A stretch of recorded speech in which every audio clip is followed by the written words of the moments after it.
உண்மையிலே என் வாழ்க்கையிலே மறக்க முடியாத ஒரு கௌரவம். நான் மேடையில் சொன்ன மாதிரி இந்த அவார்டு கொடுக்கறதுக்காக வீடு தேடி கார்த்திகை, பூச்சி முருகன், நாசர் எல்லோரும் வந்தாங்க. ஏன் வீட்டுக்கு வர்றீங்கன்னு, உங்களுக்கு அவார்டு கொடுக்கணும், ஃபோன்லேயே சொல்ல இல்லையான்னு. அதெல்லாம் கிடையாது, நீங்கள் சீனிமோஸ்ட் ஆர்டிஸ்ட்டு, நாங்கள் இப்படி தான் கௌரவப்படுத்தோம். நாங்கள் இந்த மாதிரி கௌரவம் எனக்கு கிடைச்சதே கிடையாது. வாழ்க திரைப்பட சங்கம், அவ்வளோதான். என்னுடைய சப்போர்ட் எப்போவுமே உண்டு அவங்களுக்கு, இதை மாற்றவே கிடையாது. நல்லா இருக்கே, இல்லைன்னா இவ்வளோ பெரிய கட்டடம் கட்ட முடியுமா? இவ்வளோ பெரிய நடிகர் சங்கம் கட்டுறதுன்னு முடியுமா? சாதாரணமாக என்ன, எந்த விஷயத்தையும் எதுவும் சொல்ல முடியாது. அவங்கள பாராட்டணும், அதை தவிர வேலையே கிடையாது.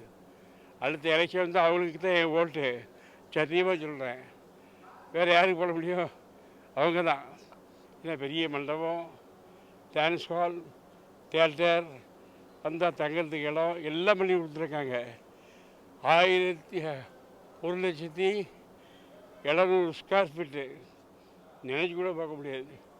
ரைட், நான் வரேன்.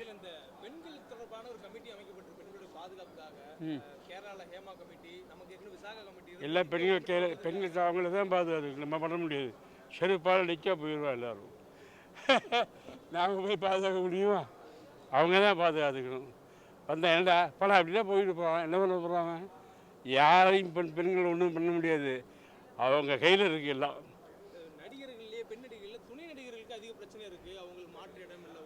அது எல்லா சங்கங்களையும் சொல்லி வர்ற பிரச்சனை தான்.